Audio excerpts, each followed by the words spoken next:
Очень приятно вас здесь видеть. Буквально несколько вопросов. Скажите, пожалуйста, как вы оцениваете уровень исламского образования сейчас в Российской Федерации?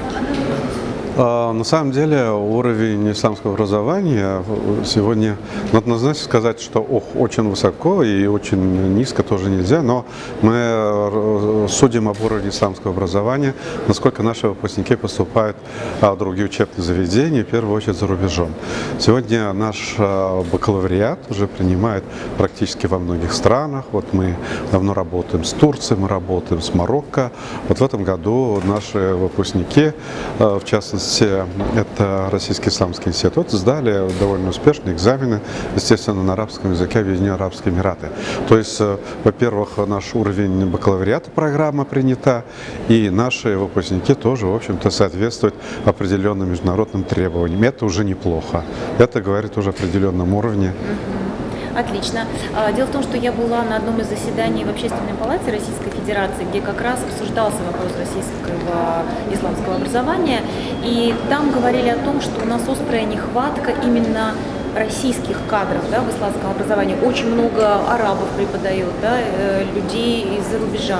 А вот наших именно, которые выросли у нас в России, в мультикультурной среде, в многоконфессиональной стране, вот таких не хватает. Это так? Ну, на самом деле нет. Сейчас ситуация кардинально изменилась. Если в 90-е годы из-за отсутствия исламских учебных заведений в России многие выезжали за рубеж, ситуация кардинально изменилась. Сегодня в России 80 мусульманских учебных заведений, около 20 высших учебных заведений. В принципе, сегодня есть где обучать, по крайней мере, на уровне бакалавриата российских студентов. И поэтому отток желающих учиться за рубежом по сравнению с 90-ми годами в разы упало, и все прекрасно понимают, что хотя бы на уровне бакалавриата надо образование получать в России. Это мы рекомендуем, государство рекомендует. Это не потому, что мы не хотим кого-то выпускать, а потому что есть вопрос традиций, богословских традиций, чтобы они здесь освоили. Есть адаптация, есть программы. Но что касается вот магистратуры, докторантуры, в принципе, можно уже отправлять за рубеж. Сегодня поэтому наша позиция, это Совет по исламскому образованию и государство на уровне первичного, это и медресе, бакалавриат в вузах, в общем-то, надо обучать в России. Эту задачу мы выполняем, и поэтому выезжающих сразу после школы в зарубежные страны, ну, сейчас уже очень мало. То есть ли у нас преподавательский состав, наш российский, здесь, внутри страны, достаточно? Есть сейчас уже проблем с преподавателями, нет. Например, у нас в Российском исламском институте из 80 преподавателей 40 имеют высшее религиозное образование, они учились в Аль-Азгаре, в зарубежных странах, так и во всех вузах. То есть сейчас практически исламских учебных заведений мы зарубежных преподавателей приглашаем в виде профессоров. Постоянно они не обучают, но в принципе такой необходимости особо нет. Какие-то определенные курсы? Может, да, определенные курсы, но за исключением Болгарской исламской академии, где есть арабы, пока не подготовили, они, в общем-то, обучают. Скажите, насколько повысился процент молодежи, идущей учиться в исламские образовательные институты? Вообще популярно ли сейчас, более популярное исламское образование, чем, допустим, 90-е, 2000-е? Ну нет, может быть и наоборот. То есть, если 90-е годы это был такой эмоциональный всплеск, дескать, родители говорили, мы не могли получать религиозное образование, давайте хоть вы. Сейчас уже смотрят вполне прагматично родители, я считаю, это правильно. Они говорят, получил он религиозное образование, что дальше? То есть они думают не просто какой-то эмоциональный, надо получать религиозное образование, но он еще дальше должен жить, он должен содержать семью. И поэтому где работать?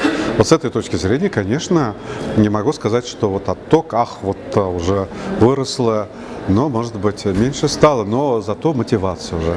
Да, то есть осознанно уже люди. Да, они идут, мотивация. Лет 10 тому назад тоже мотивация, она была довольно такая сомнительная.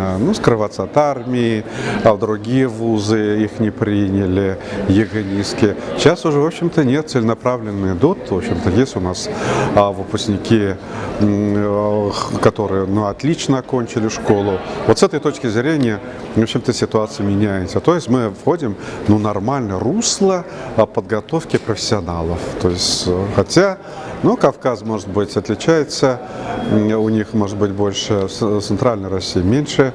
Вот с этой точки зрения, сегодня, нормальная ситуация. Мне пришли. Казан саммит 2021 года сейчас посвящен предпринимательской деятельности, исламской модели экономики. В вашем институте, в вашем учебном заведении преподаются же основы, да, исламской экономики. Насколько восприимчива наша сегодняшняя действительность к таким вот принципам? У нас был факультет по экономике, но, к сожалению, его закрыли, потому что экономистов очень много. На рынке перепроизводства экономистов, с этой точки зрения, мы оставили Центр исламской экономики. Мы работаем целенаправленно, сейчас мы работаем с международными организациями по системе аудит, то есть мы готовим шариатских контролеров для банков. Мы сейчас договорились, мы будем готовить экспертов по аккредитации, по стандартизации.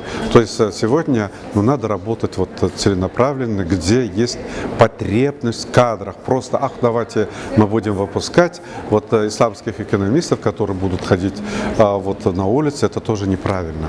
С этой точки зрения мы работаем целенаправленно.